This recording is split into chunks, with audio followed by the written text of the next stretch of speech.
What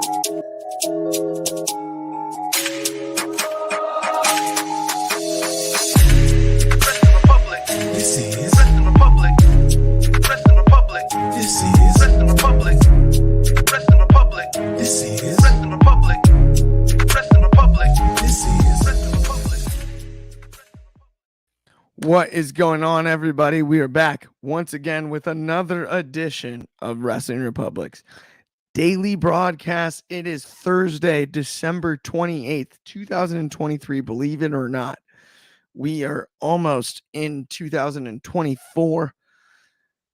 Woof. I remember being 24 years old once too, and I was born in 91. It has been a long time. I feel legitimately old at this point, guys.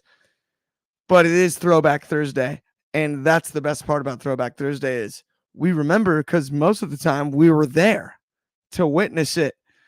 So before we get into not only last night's Dynamite, as well as a little bit of, pseudo preview for World's End, we're going to talk about one of my favorite throwback topics of the year at the end of the show. We're going to talk about Mick Foley winning the WWF title during the heart of the Monday Night Wars. And if we're going to do that, I need my usual suspects. I need my usual crew. I'm first going to toss it all the way out to Philly. Our head of opinions, Anthony Ricciardi. How are you doing on this fine Thursday afternoon, my friend? I'm doing all right, Clark. This is supposed to be my last show of the year. I got to be honest, I'm a little surprised you're here today because I kind of thought after yesterday's show where we were talking about following the money on the Devil merchandise, I thought you were going to take the day off and try to find the money and find out who the Devil was for us. I thought about exclusive. It. Yeah, probably. Strongly considered. Yeah. I hear you, but I am here. I'm hosting. I'm here. I'm back. More importantly than that, though, let's head out to the DMV as well. Anthony, good to have you, but we got our good friend, the Tuesday Night Delight, Shad Huda. How are you doing, my friend? Throw them twos up for them Tuesday boys. I'm good, guys. You know what I'm saying? Mr. Tuesday night, Mr. Throwback Thursday. That is me. I'm here. I'm ready to talk about AEW, not NXT. But first and foremost, before we get into it, though, shout outs to the GOAT, Tiffany Stratton. Yes. She commented on a reel about me saying that she's a better wrestler than the guy who wrestled last night that we're going to talk about, Bryan Danielson. Daniel Bryanson, whatever you want to call him, the jobber himself, and Okada. Acknowledge your tribal tiff. Let's get into it. Tribal tiff. I love it. And I got to admit, the answer to her question is, and she asked, did he stutter? The answer is nope. No, he didn't stutter. That's exactly what he said. Tiffany Stratton, monster shout out. Thank you, as always, for tuning in and commenting. We've got a few comments here to get to. A few of my favorites. Bobby Petito, our good friend. Hello, guys. How you doing, Bobby? What's going on, Bobby? You're the man. Happy New Year. Happy holidays. We got Numero One Superfly as well with the hello and the wave. What's going on, Numero One Superfly? You're the man. Ghost, thank you, man. for y'all tuning in. Y'all are pseudo part of Wrestling Republic, man.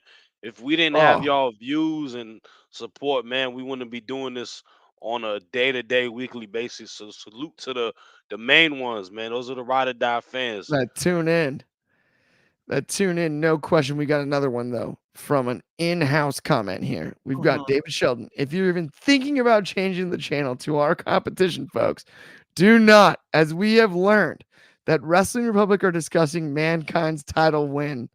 That'll put butts in seats. Talk about a reference. Nicely done. David Sheldon, monster shout out. We appreciate you. Are not only the man, but that's hilarious. And that one tickles me as much as you possibly can. Let's get into last night's Dynamite, though, so we can finally get to that subject at the end of the show. Let's talk about last night's Dynamite. We had the Continental Classic semi-finales leading into the finale. Man, did I call it. I hate to be that guy, my friends, but wow. It is wild how that works out every now and again. I'm not going to lie to you guys. I completely changed my pick last second as far as the Gold League to Moxley. So I really backed into being right. But boy, does it feel good. So I was going to sit in it for a few seconds here before I introduce the segment. Feels nice. Both matches I thought were excellent. I thought the Blue League was excellently executed. It ended up in a great spot. I thought the Gold League did as well. I love the triple threat. I think Swerve Strickland is our next legitimate, and when I say legitimate, I mean our next challenger that I truly believe can carry the belt in the world title picture. And I think we're still fine coming out of this. Despite that, we had the two matches last night. They were awesome. We had the triple threat. We had the singles match between Kingston and Danielson. Bryan Danielson still has it. I don't care what anyone says. Anthony, I'm going to toss this one to you first. What were your thoughts on both matches? And more importantly, who's your pick in the finals? Yeah, this is one that I have some positives and a lot of stuff that probably people are going to be really mad about, but I'm honest. That's what I got to do on this. I thought both matches were really good. I felt that Swerve should have ultimately won the whole thing. I don't feel that the titles would have been beneath him, considering the fact he hasn't held any single titles in AEW. I noticed the fact that, Moxley got the win on Jay White to protect Swerve. Swerve didn't get the pinfall against him. Right. I kind of feel, and I've said before, this tournament to me as a whole has not felt as big of a big deal to me. Like, it's a triple crown. It should be a really big deal. But 2/3 of that triple crown are not worth much. The Ring of Honor World title is not what it was before. I don't feel it's maintained its prestige during the Tony Khan own era. The New Japan Strong title, I don't think anybody outside of maybe diehard New Japan people really view that as a legitimate world title. They don't view it the same way like the IWGP. So if 2/3 of this title are not that big of a deal, and the third is relying on the other 2/3, I don't know how much this has value. I kind of feel, looking into it now, Kingston should win it because I think this only matters to him. I really don't think this Triple Crown title really means much. When AEW's struggling with so many titles, where everyone's got a participation trophy, the value of these titles are really diminished. And when you add in the Ring of Honor people mixed in with their titles, it's too much. There's too much titles and not enough prestige going on here. I'm afraid that, I think it's going to be a good match. Kingston versus Mox should be a great match. But as a whole, I don't think I don't feel as much it's about the title as it's about Mox and Kingston. Like, the title's secondary, and it shouldn't be for an inaugural, Triple Crown, but that's how I feel. This, and I think you made a lot of sense there. And it's funny because I said something similar yesterday where I mentioned Eddie Kingston winning these titles is a bigger deal than other competitors in this tournament. And to your point, I don't know how much it means to Moxley. Now, you would hope, because I actually think the tournament format was fun, and it's been fun to cover. In hindsight, it's been more fun to cover than it was in the moment. Right? I have to admit that. Now, where we're sitting currently, it does feel a little too logical. Would have been nice to have a surprise. It's almost like Kingston bet 2 titles to get a third. It's essentially, that's what it comes off as if Kingston ends up winning it. Absolutely. I hear you. I do also, though, think Eddie carrying them, I'm hoping, can elevate the value of the Triple Crown title. I hope that this match does the tournament justice, because I actually don't think the tournament's been a waste. The tournament's actually been exciting. It's been nice for booking. It makes a lot of sense in hindsight in ways it didn't necessarily as it was happening. And I'm hoping this is something that could be built upon, because it provided a lot more logic in my eyes. Before I toss this to you, Shad, we got a few comments. We got a hello from WWE_26. What's going on, my friend? We got another one from our good friend Josh Markowitz. Hello, all. Miss you dearly. We'll be on the show very soon. I promise. See you Can't soon, wait, buddy. Josh. You're the man. And then we've got another comment here from New One Superfly, which is completely agree regarding the Continental Classic. We've got a couple others over here on Instagram from our good friend Beetle Crisp, which is, or Chris, sorry, geez Louise. Hey, what's up, Wrestling Republic? And then his second comment was, I can see Eddie Kingston winning the entire tournament. I think that makes the most sense. Mm-hmm. And then another good friend, Most Hated Chris, 23, told us that we fell off. That is super sweet of you. I don't know what we fell off of, but I promise you we will land on our feet, my friend. We've got another comment as well from Ben.Yusef7. The devil is Dolph Ziggler. Not a terrible call. It's possible, but I doubt it myself. But I do not mind the comment in the least. With that, I absolutely have to toss this one to you, Shad. Get your thoughts. Who's your pick to win? By the way, Anthony, did you give your official pick to win the entire tournament? Kingston. Okay. So we have one Eddie Kingston vote. Who's your pick to win the entire tournament? And what were your thoughts on both matches last night on Dynamite? So let me give my thoughts out the way first. Triple threat match, I'm very indifferent about it. And I say that because I am on the same path and boat that Anthony feels in regards to thoughts. I've been preaching about it within every AEW review show we do. I think Swerve deserved to win the title. I think him coming off of the momentum with the Hangman feud, I thought it would have been beneficial for him. And I thought it would have been a meaningful reign for him having all three titles, just making him look even more dominant and as much of a superstar. But what happened. Thought the triple threat match was phenomenal. You can't expect anything less from three competitors like John Moxley, Swerve Strickland, and Jay White. And I'm okay with Swerve not taking a pin and still remaining strong. I do feel a little weird about him and Keith Lee's rush match going into Saturday, but that's neither here or there. Kingston versus Danielson. I loved everything about that match.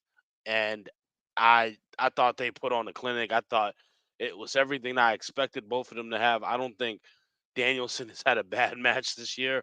And I don't think Eddie Kingston has had very bad matches this year either. So it lived up to expectations. So now we go to the final. I love the back and forth vignette, promo exchange between Eddie Kingston and John Moxley. I love the story of them being close friends and John basically telling him, I know you very well, and I know you're not good enough to beat me. Yep. But I love Eddie's passion saying, I so many quotables. I'm your senpai. I know I hate myself. I'm very key to that, but I know what this means to me. And how can you not root for Eddie Kingston to win in this Continental Classic? Going into it, the titles mean the world to him. If anything, he's the only person that values this triple title reign, out of anyone in the entire tournament. And I feel like it's a pathway for him to beat Moxley. I got Eddie Kingston winning on Saturday. And I think any other way other than that would be wrong. I mean, the only person I would have had winning is Swerve, but if Swerve's not winning it, it's got to be Eddie. My key thing is this though: what we do after the Continental Classic. Say Eddie does win, you need to hold Eddie to a high regard. I feel Yeah. Eddie Kingston is not appreciated as much to the AEW booking, not the fans. The fans love him. Moxley said yesterday, he said, You hate yourself. These fans love you. We all love Eddie Kingston. Yes. To be honest with you, like, he might be the most relatable wrestler out of any wrestler in the entire, like, promotion of WWE, AEW, Yeah. whatever you want to call it. Like, you like seeing him, he's like a dude around my size, a guy not that much older than me. Like, he's cut from that cloth. He's from from the gritty streets of New York, and like you feel that pain in him, and you see that passion that he has for this, and you gotta really just emphasize that. I feel like he's a person that has the ability to be one of the top people on AEW, and he needs to be represented like that. Like I don't understand why in the last 5 years he hasn't been an AEW champion. Like Right. they've had opportunities to do that. So give him that moment, but book it to that level. Let's not let these titles be just participation trophies like Anthony said, like Right. medals and whatnot. So, but I got Kingston winning it, and I'm hoping for the best for him. And I think to your point, the brilliance of Eddie Kingston is we talk about like realism in wrestling all the time, right? We talk about like being real and like it feels real and all of that. I'd go a step further with Eddie Kingston. He feels genuine, Yes, which he's not playing the gimmick. So hard to quantify. Yeah, like he's being his authentic self. Yeah, at 100 whole aspects. It's almost difficult to like actually fully quantify the part of the most cliche phrase in the world, the it factor, right? Eddie's it factor is unique to Eddie Kingston in a way that charismatically he's relatable to almost anyone, no matter which walk of life you're in, no matter where you're from. There's something about Eddie's character, and I love the way you broke that down, Shad. Like I agree. I think this is Eddie's tournament to win and then to establish these belts and carry them. And That's I think the most that is the important most thing. Is important what thing. you I've enjoyed I've grown to like the Continental Classic tournament. I was not a fan of it in the beginning because it was very different to me, but I've grown to like it as we've gone progressing to the later part into these rounds. I feel like this has been made such a big deal. Let's not let that be the cap of it. Continue it after that. Let that mean something that he won this tournament and won these belts, and hold him to that regard. I totally agree. And before we move on really quickly, we've got a bunch of awesome comments over here on Instagram. We got one from our good friend, our best friend, Big Drizzy. Driz himself with the entire tournament has been fun for sure. Yes, we agree. Absolutely. Another one from Cam Too Smooth. What's good? He said first, and then he says he feels like Swerve should have won. Totally get it. Swerve, I think, is next, for lack of a better way to put it. Up. Swerve needs to be pushed through the roof of the spaceship, right? To the moon and beyond, right? In the words of Buzz Lightyear, Swerve needs to be pushed to infinity and beyond. The guy is on fire right now, and there's no denying how great the work has been. He also laughed at my comment earlier on the one that said that we fell off and said haters gonna hate. I appreciate that from you, Cam Too Smooth. That cracked me up. And then Drizzy added that it helps to push people to the next level next year. It needs to be for a title match at World's End. Maybe next year, yes. I understand that one, right? I don't know necessarily. This year's World End seems to be booked. We also have another one from D-Man 003, which is the devil is Adam Cole. Said it from the start. Roddy and the Kingdom involved. The mystery is who else is involved as well. Kyle Riley question mark. Wardlow question mark. Yeah, we'll get to that. We're gonna get into that topic next, and then one more. He added that this Continental Classic tournament was awesome. I'm excited about that. Yeah, let's talk about Don Callis though. Let's discuss Don Callis. And Sammy Guevara is back. Sammy, I think his talent is undeniable, bell to bell, right? Don Callis's talent is beyond undeniable. I don't know many people who you can hand a microphone and just let them go. And you can all but guarantee being entertained the way that Don Callis can do so. The segment last night I was fine with. I thought it was good. What were your thoughts, Anthony? Well, this is a little tricky. As a whole, you almost forget about the Callis family because you don't see them for weeks on end. Sammy Guevara, I just feel that AEW has zero idea what to do with him and zero faith in him, because one step forward, two steps back. You know, he's a member of this group for a cup of coffee. Now all of a sudden he's mad at Don. And now he's back with Jericho again. How much of a lackey does he need to be with Jericho? Like, that they literally have no faith that he could survive on his own. He's been with two stables with him, broke away from him, and now is back with him again. Like, enough with this Jericho Guevara relationship. Break up and stay broken up. Stop with the Ross and Rachel stuff, where they're like, I mean, that's what it is. It's ridiculous to me. Like, make a decision. AEW clearly has no faith in Guevara because they never actually get behind him. They gave him TNT titles, but did they really do anything? No. He went back to being a lackey for Jericho. They have no faith. They put him in a 4 pillars match, which was a big deal. It looked like a good showcase for him and the other members. After that, where's he back? Oh, yeah, he's back with Jericho.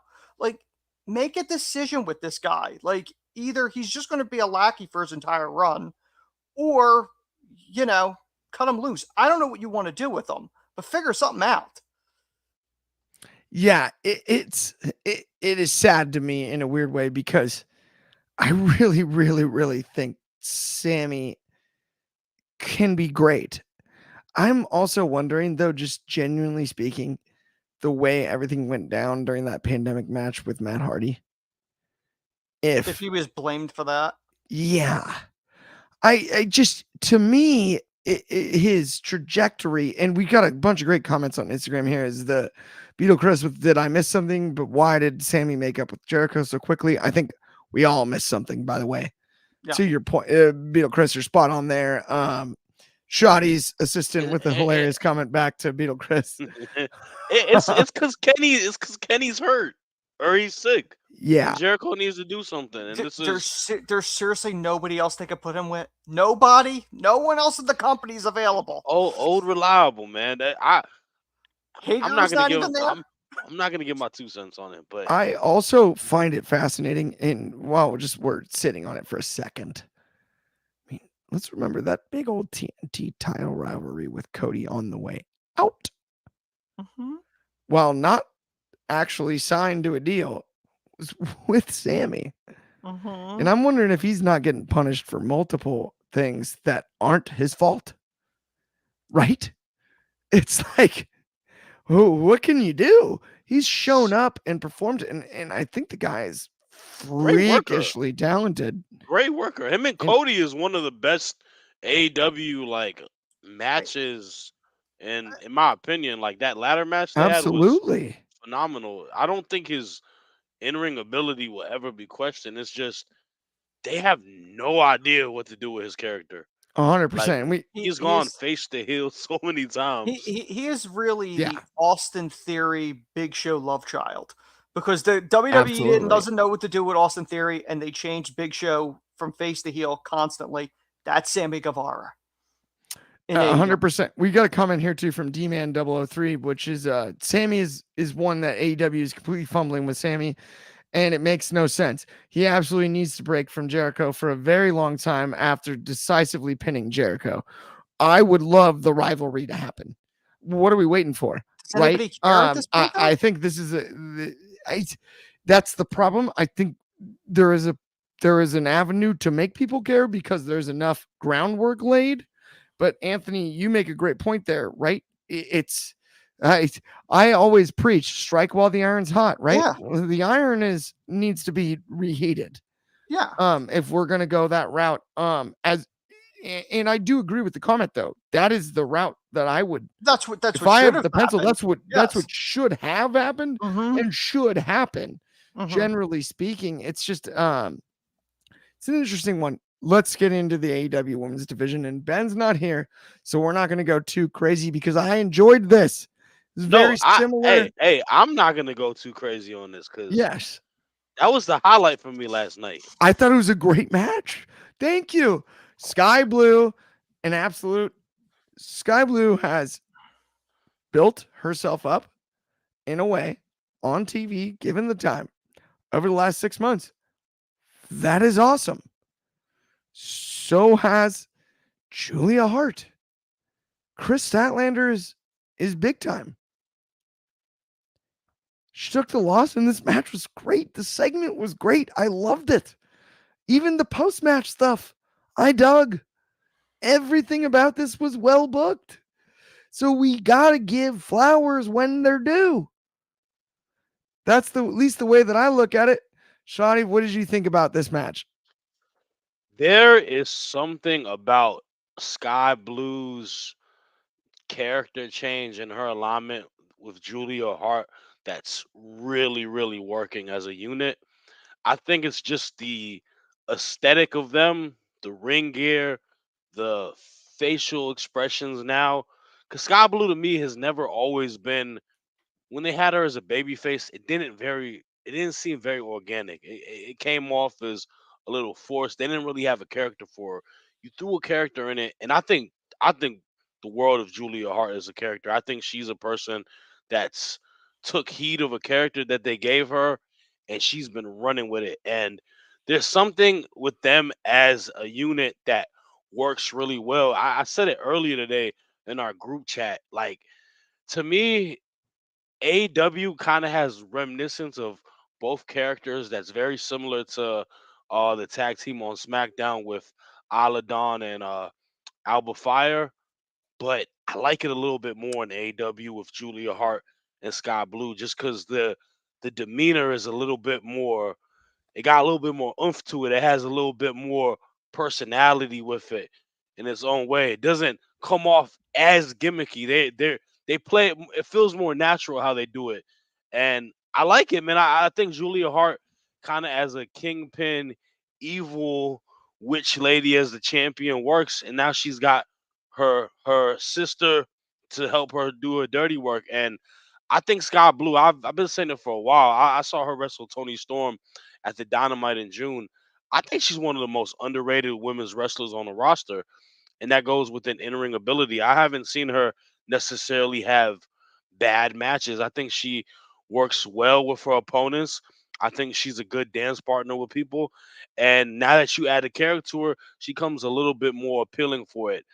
What I want to gradually happen is I want to see us have more emphasis on splitting up these women titles and creating more division to it. I think the Julia Harts, the Sky Blues, the Mariah May when she starts wrestling, the Billy Starks if she comes onto the roster, you know, the Abaddon, like that should be that TBS women's title division, while you have the Britt Bakers, the Thunder Rosas, the Chris Statlanders, the Tony Storms, the Sarayas as the AEW women's division. I think it'd be beneficial to kind of not mix them and blend them too much, but have more an identity to them. But I can't complain, man. Great match. Chris Statlander, Yeah, phenomenal, one of the best women's wrestlers in the world.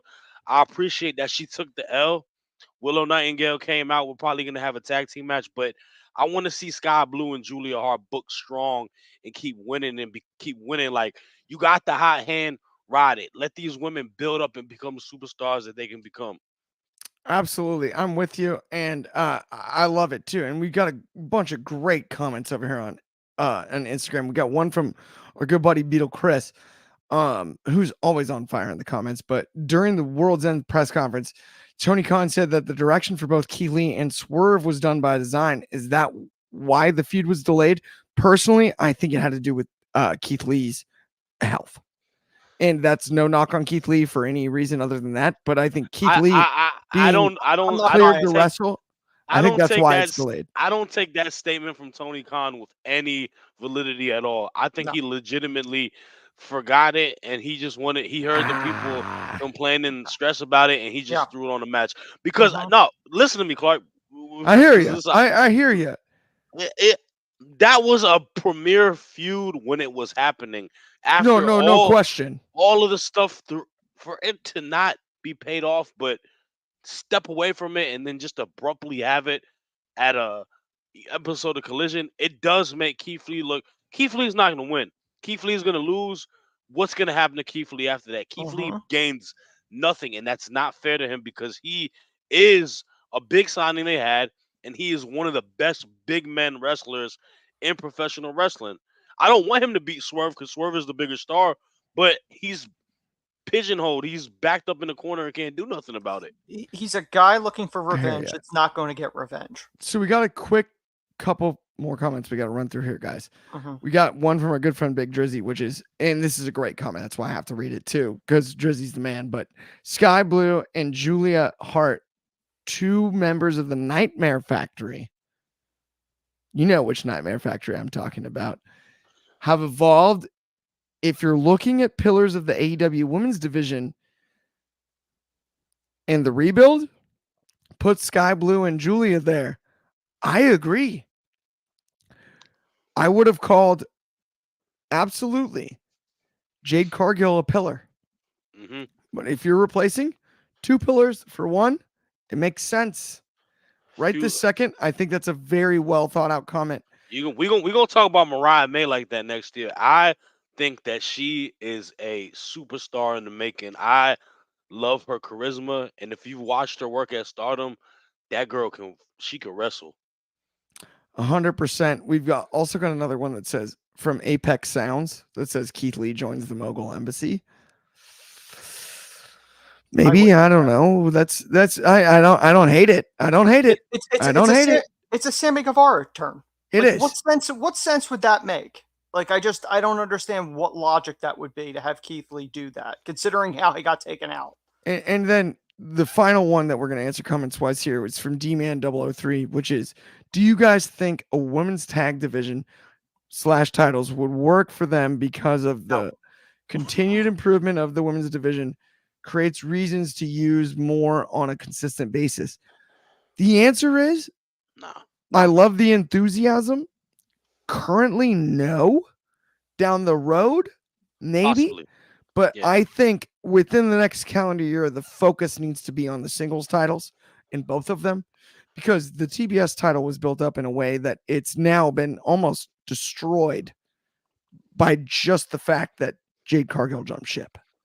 There's not enough women's wrestlers for tag divisions. That's why I don't like WWE's women's tag divisions, because they're makeshipping tag teams. I'm a big believer that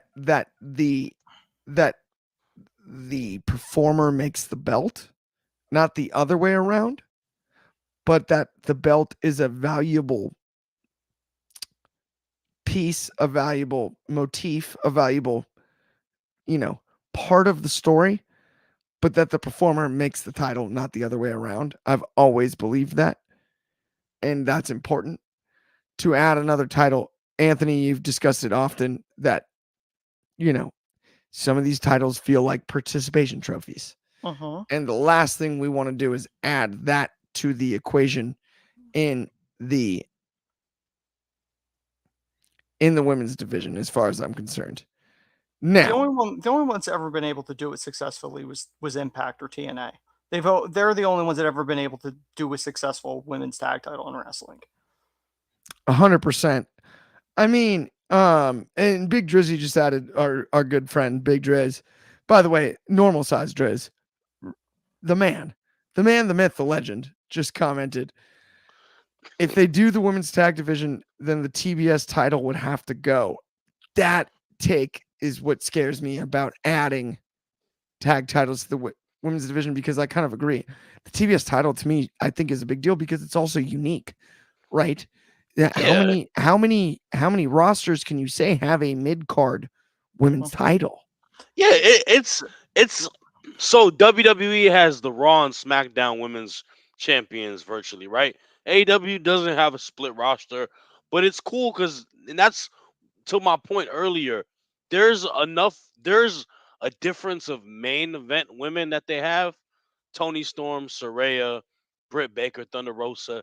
Then you got mid-card women, Julia Hart, Sky Blue. Right. Like that you can create that difference. They just have to, let's not mix and match it so much. That's why I'm not a big fan of Thunder Rosa feuding with Julia Hart, because I don't want her to get Julia Hart's title. No, Then again, I don't want her to lose to Julia Hart in her right. opening return. It is kind of it's funny because I think it's weird. We're in this wave of like a kind of a comeback period because this is what always happens, right? We recognize that the AEW's women's division was not being booked great, right? For a long time, right? We've all kind of been on that page. Like, and I don't blame, as much as I make fun of Ben for his criticism of the division. Like he makes very valid points. On the upswing, though, this is where you can mess it up again. Weirdly, right? Like, it does feel like things are getting better. We're building stars. There's stuff that we want to see as far as matchups and rivalries are concerned. We're chipping away right at the issue at hand.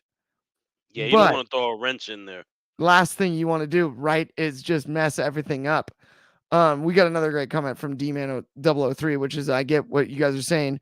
Was curious if your thoughts on, I'd just like to see more of the women not in a title feud on TV, which seems to be lacking with Dark and Elevation canceled. That is an outstanding point. Mm-hmm.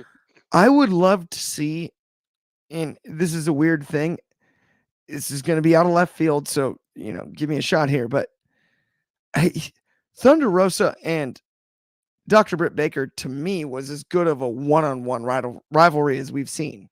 Because it was based on realism. They don't like each other. Right. I don't think there needs to be a title to see, given Rosa's return, and we're due for the Good Doctor to cruise back into the scene anytime now. The problem why this won't work is AEW has too much talent and not enough TV time to make any of this work. That's why you don't see these feuds and why these people disappear for months on end and sit in catering and come out of nowhere. Yeah. That's why. That's where, though, I think to tell that blood feud out on TV, don't involve a title, right? If there was one women's feud that could have that happen without a title, it would be those two. I will say is because they are on a popularity aspect, right, up there with a lot of the men that you can fight TV time with, and it would be a captivating feud. 100%. I mean, I laugh, right? So I reviewed, Dynamite for a year, basically, and my first 5-star match I actually gave out to Thunder Rosa and Dr. Britt Baker in the cage match that they had in San Antonio. I thought it was worth 5 stars. It was outstanding. Bell to bell. I remember the match vividly. I thought it was just that well done, right? To me, the lack of follow-up is just it's hard to quantify, but I look at the injuries. Thunder Rosa had a child, right? And the injuries between both and stuff, right? These people have real lives, and so I'm willing to give grace as far as that's concerned, but it does need to be paid off, right? It does need to at some point be paid off. Now, let's quickly, before we get into Throwback, and we got an hour-long episode today, guys, so everybody stay tuned. We're not done yet. It's not 5 minutes to go. It's 21. Sorry, I'm bad at math. It's 21 minutes to go. But let's talk about, so the Devils, finger quoting it. The Devils won the tag titles from MJF and Adam Cole. The ROH tag titles. Adam Cole did not wrestle. And not only that, it turns out Samoa Joe himself made a deal with the old devil. Interesting match. Interesting way to see things play out. Interesting to see the way the match was finished, the move sets. A lot of room to project who's under the masks, to talk about what happened. This one's funky, but I really dug it, man. It was fun. We asked to be told a story. They told us one, no doubt about it. Anthony, what are your thoughts? Has your pick for the devil changed? Which I know it hasn't. But what were your thoughts on the match, the segment, the title change? As a whole, going into it, you're looking at the clock and it's like, oh, it's 5 minutes left in the show and they didn't do the tag title match yet. You kind of knew it was going to be rushed. You didn't have much faith in it. I said this yesterday on the preview show. This angle should be a big deal. I have a feeling it's going to be a dud payoff unless it's one of two people. Either Adam Cole orchestrating the whole thing, depending upon on his injury, or it's Tony Khan playing the evil owner to get the belt off of MJF. Other than that, it's going to be a dud. This is their version of Retribution. It's like, all right, end this already. You know, the two masked guys that won it, it's probably either the Kingdom or Red Dragon would be my guess of the two people. I don't know what Kyle's current state is. I know he was rehabbing. We don't know if he's cleared. Bobby Fish was not employed by AEW. They could have easily rehired him in secret. I said in my piece when I wrote it, I could see this being the Kingdom, Red Dragon, the Bucks, essentially all Adam Cole's groups merging into one undisputed elite or whatever they want to call the thing. So I could see that, but to me, it further devalues the tag titles. All right, now two masked guys have it. Los Conquistadors, like they are the ROH titles, though. That's helpful. Not really. The brand's already reviewed as inferior since Tony bought it. It's AEW's ECW when WWE tried to relaunch it. It doesn't have the value. So as a whole, I'm like, okay, I didn't like. All right, so they did the Joe turn, and the announcers are trying to cover it up of going, oh no, he's not the devil. He's just working with the devil. Kind of hard when Joe specifically says to Max in the ring, I did this to you, which would make sense if he was the devil. Like, did nobody clear this with what Joe could say in the ring because that they had to cover it up afterwards and went, no, he didn't mean it that way. He meant he was working with him. He did a deal with the devil.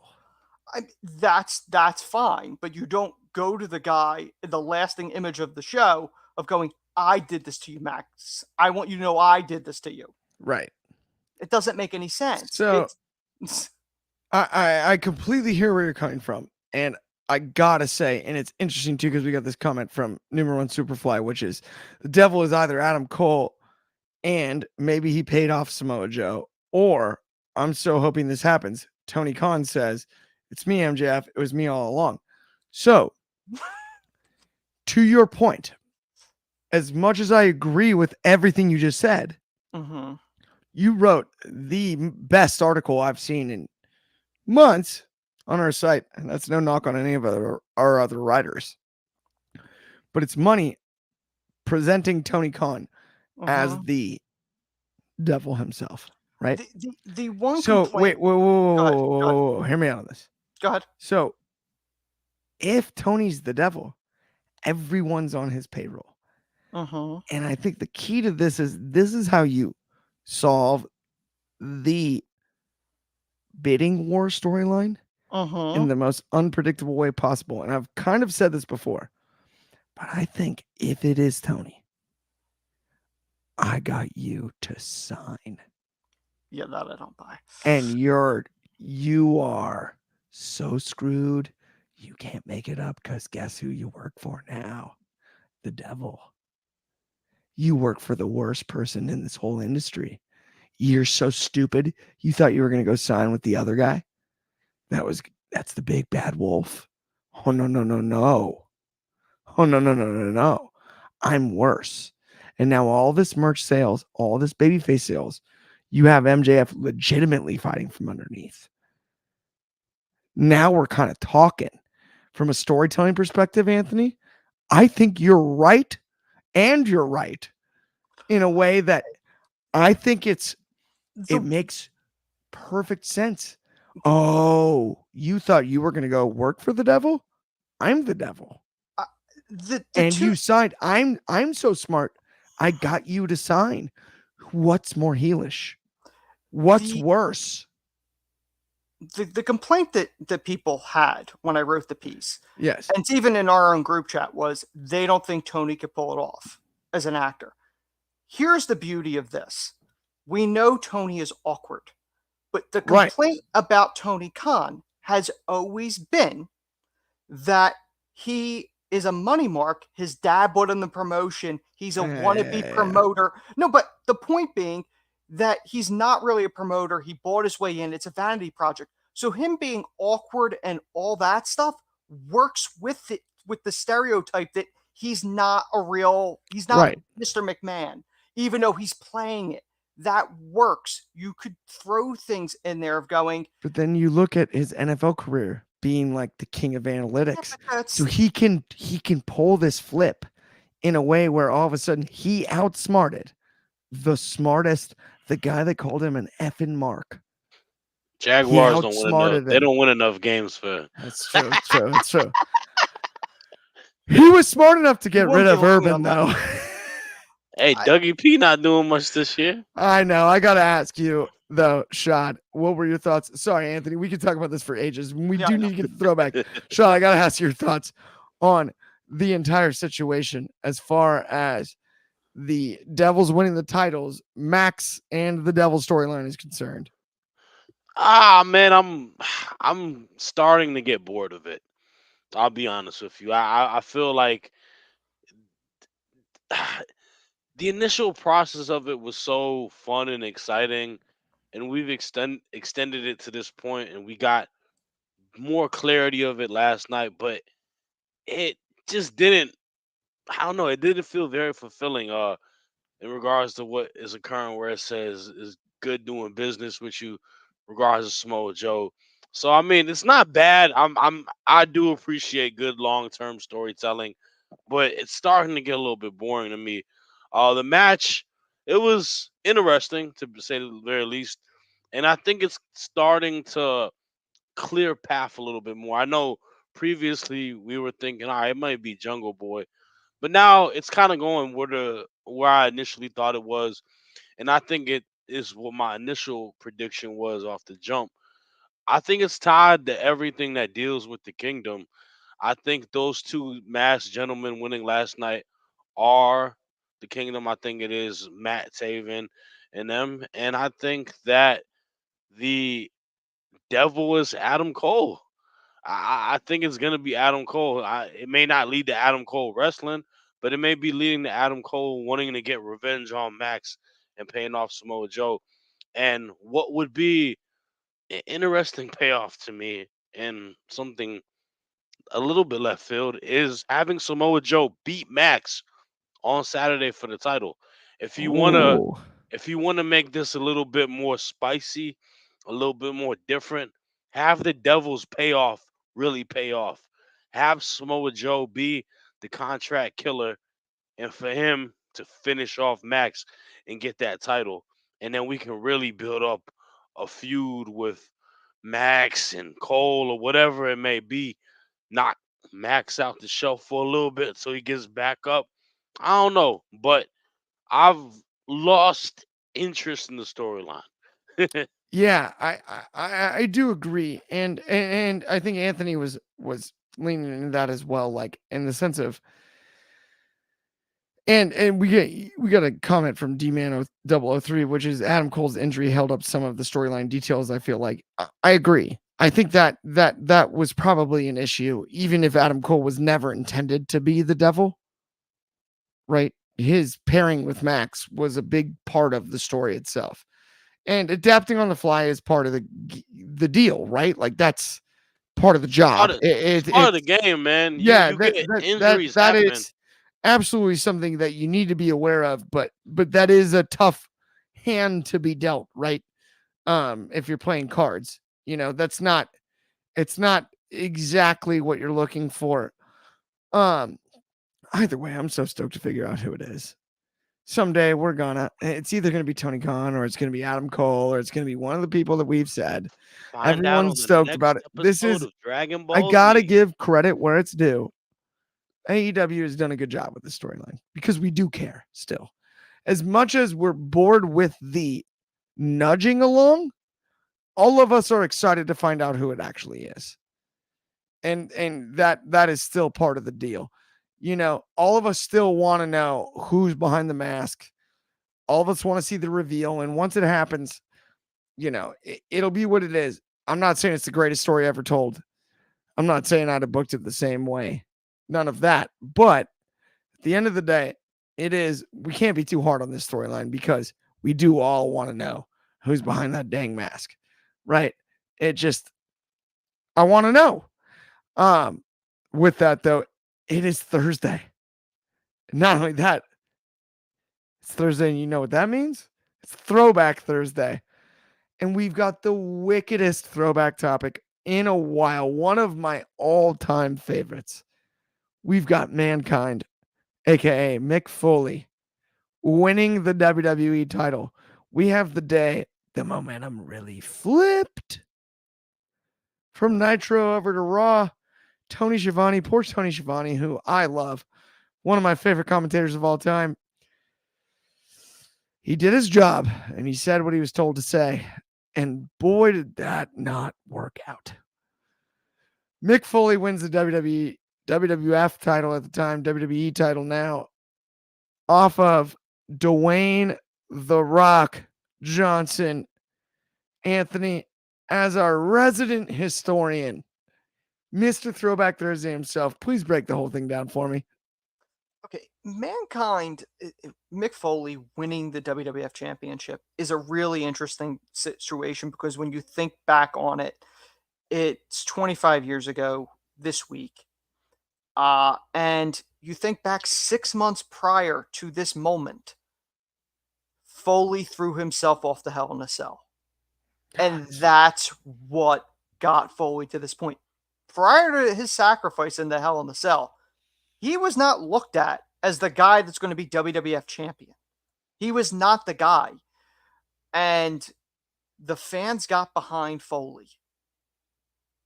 Partially because of a sock puppet. But still, they got behind Foley. It's arguable whether or not the sock puppet brought him to the point or throwing his body off the cell twice did it. But either way, it got him to this point. And again, like you're talking about adjusting on the fly. I don't think the company's plan was to have The Rock drop the title before he dropped it to Austin at WrestleMania 15. Foley forced their hand.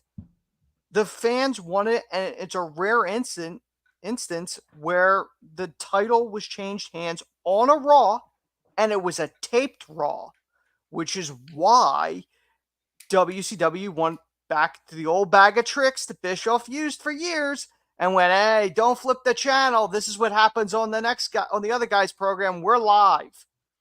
However, this time it backfired. And Tony Schiavone delivered the lines. Mick Foley, who used to wrestle here as Cactus Jack, apparently is winning their world title. Yeah, that'll put butts in seats, is the famous line. The interesting part is when you look at the statistics, apparently it was like something like 600,000 fans changed the channel and watched the taped Raw because they wanted to see Mick Foley win the world title.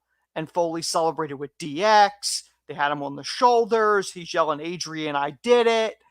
And it was an awesome moment. And like Foley talks about, like after Raw, people did flip back because they wanted to see the main event on Nitro, but they shot themselves in the foot by going, hey, by the way, Foley won. And most people probably would not have flipped over if they didn't say anything. So it is one of the most iconic moments and probably the last major blunder during the war, because after this it was pretty much one-sided anyway, Yes. until it ended. So yeah, Until we saw the move the to companies did Florida. not yeah, Yeah, Shane O'Mac yeah, on our Nitro screens was yes. when we finally saw the payoff on that one, but this was the first step.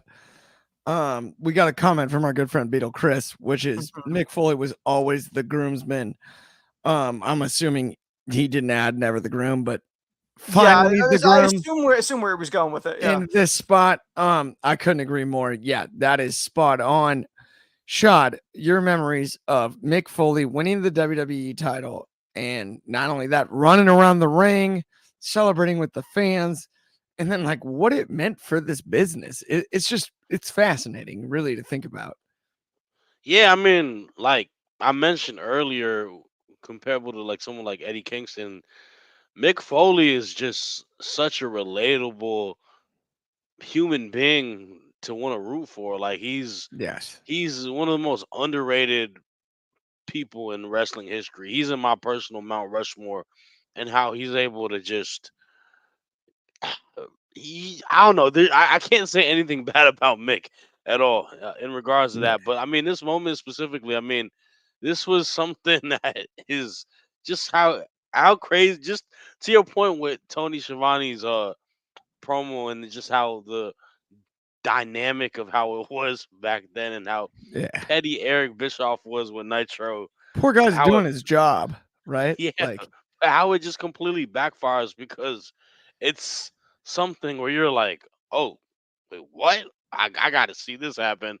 And beating somebody as high profile as The Rock, I mean, it's a moment well deserved. Mankind, to me, is one of the most underappreciated characters in professional wrestling history.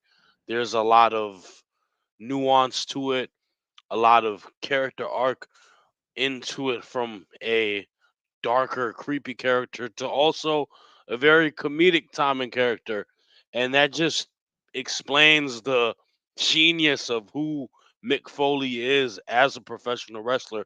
The fact that this guy is able to reinvent himself in different aspects and whatnot, man. Like, he's one of a kind, man, and definitely a great moment for him. I mean, man, I was what, like 5, 6 years old when that match yeah, happened. I think I was about 7 myself. Yeah, so, but I mean, just recalling all of that and everything that led up prior to it, yeah, like great stuff. It is. It is. It's an iconic moment, and you know how much it meant to Mick Foley himself to win that title. We talk about the boyhood dream with HBK all the time. Hmm. Yep. Talk about seeing one achieved. It was really cool that it happened on Monday Night Raw during the peak of Hmm. Mhm. viewership too. I think for Mick himself, talk about somebody who deserved it. And there's a great comment here also though before we go home.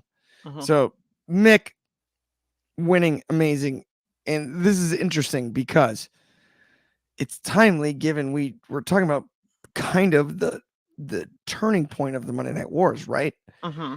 And AEW is kind of the closest thing to WCW we've seen since, right? Yeah. As great as TNA and Impact is, it Hmm. is. And this is a great comment here from D-Man003, which is prediction, guys.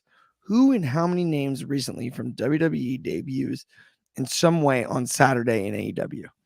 So before we end the show, I'm going to say Saturday. personally, I'm going to call it, I'm going to put the over under at 2.5 stars. Over or under? What do you guys think? Anthony, I'm starting with you. Under. Under. How about you, Shad? I'm gonna go under. If there was one guy to debut, it would have to be someone that may be tied to the devil. If I was to give a guess, I mean, someone said Dolph Ziggler. Possibly, that could be an interesting person. I know that he mentioned in the press conference today a woman competitor. I'm a big Deanna Perrazzo fan. She could be a possibility. Camille, but I'm gonna go under. I don't think we'll have 2.5 people or two. It'd be one person if anything. I do want to say one last thing with the Mick Foley thing and the difference between that and Shawn Michaels. Shawn Michaels was kind of groomed as the guy. Right. Foley was the guy that won the title that was never supposed to. Vince Right. didn't even want to hire him. Yes. Jim Ross had to beg him to hire him in the first place. 1000%. So like Foley winning it was... Remember, he told Jim Ross specifically that he was going to prove him wrong. Oh, yes. By letting him hire him. Foley in a lot of ways was that day's Bryan Danielson or Daniel Bryan, because Daniel Bryan was not supposed to win the WWE Championship. 1000%. Fans wanted it. So that's similar to that.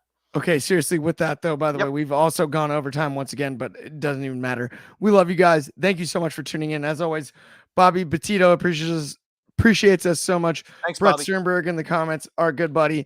We got a ton over on Instagram. Everybody, you guys are the best. Thank you for tuning in for Throwback Thursday. As always, on behalf of Shad and Anthony and Clark Taylor, please, you guys are the greatest. Like, subscribe if you haven't already. Tune in tomorrow, noon Pacific, 8 in the UK. That's 3 Eastern, 9 a.m. Hawaiian for the daily broadcast. And keep an eye on good old Sold Separately. We might have something up our old sleeves for you guys, my friends. But either way, everyone have an awesome day. Happy New Year. And thank you so much for tuning in. As always, we'll talk to everybody soon.